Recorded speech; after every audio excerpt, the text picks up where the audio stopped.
Сәлеметсіздер ме, қымбатты достар!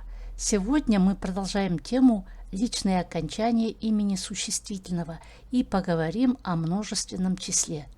Формула построения грамматической формы немного отличается в первом лице.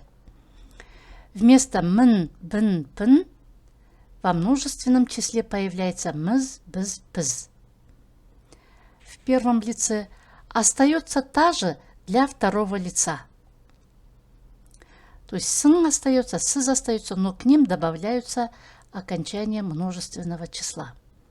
Итак, на мониторе мы видим слова, к которым мы будем подставлять местоимения во множественном числе, и вместе с местоимением выплывают личные окончания и окончания множественного числа. Итак, давайте начнем с третьего лица. Муалим, последний слог в слове является мягким, поэтому будем подбирать мягкое окончание. Улар муалимдер. В третьем лице нету личного окончания, но множественное число есть. Улар студенттер.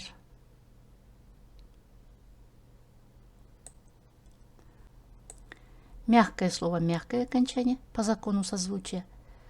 Твердое слово, твердое окончание. Второе лицо. Сіздер. Сіздер, мұғалім, сіздер. Видите, как совпадение какое? Сіздер, местоимение, и окончание тоже сіздер. Они звучат одинаково.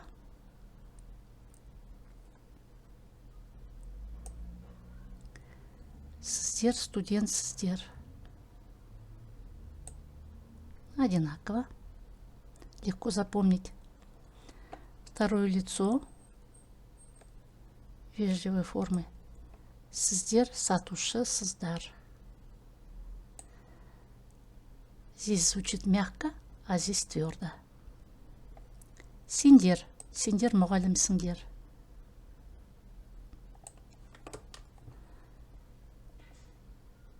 Сендер, студент, сендер. Сендер, сатушы, сыңдар. Біз мұғалім, біз. Біз студент, біз. Біз сатушымыз.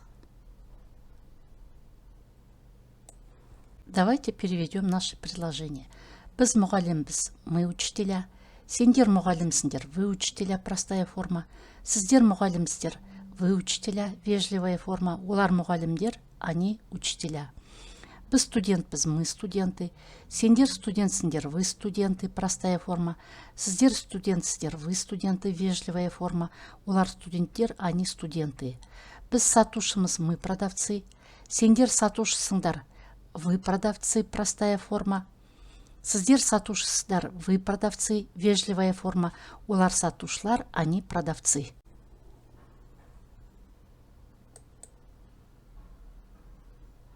Как всегда, на экране мы видим наши заготовки. Сейчас мы их будем двигать и поставим их туда, где должны быть.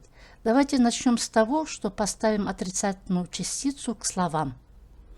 Она, в отличие от русского языка, находится после слова и меняет его смысл на 180 градусов. Если мұғалім – это учитель, то мұғалім емес – это не учитель. Итак, давайте начнем, как всегда, с третьего лица. Олар мұғалім емес. В третьем лице нету личного окончания. Сіздер мұғалім емес, сіздер. Звучит одинаково. Сіздер, сіздер. Сендер мұғалім емессіңдер. И біз мұғалім емеспіз.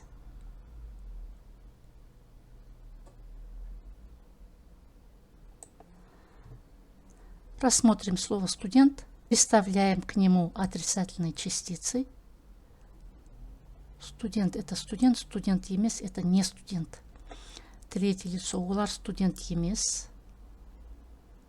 Они не студенты. Сіздер студент емессіздер, вы не студенты. Сендер студент емессіңдер, Вы не студенты, только простая форма ты. И біз студент емеспіз. Получается, біз мұғалім емеспіз, мы не учителя. Сендер мұғалім емессіңдер, вы не учителя. Сіздер мұғалім емессіздер, вы не учителя. Олар мұғалім емес, они не учителя. Біз студент емеспіз, мы не студенты. Сендер студент емессіңдер, вы не студенты. Простая форма ты. Сіздер студент емессіздер, вежливая форма вы не студенты. Олар студент емес, они не студенты. Давайте рассмотрим примеры употребления данной грамматической структуры в речи. Сіздің мамандығыңыз қандай? Мен мұғаліммін. Ал сіздің мамандығыңыз қандай? Мен дәрігермін. Какая у вас специальность? Я учитель. А у вас какая специальность? Я врач. Сендер студентсіңдер ме? Жоқ, біз студент емеспіз. Біз оқушымыз. Сіздер мұғалімсіздер ме? Жоқ, біз заңгерміз. Вы студенты? Нет, мы не студенты. Мы ученики. Можно сказать біз оқушылармыз, а можно сказать біз оқушымыз. Вот этот біз дает множественное число, поэтому это окончание можно опустить. Вы учителя? Нет, мы юристы. То же самое. Окончание лер можно опустить, потому что есть показатель множественного числа без.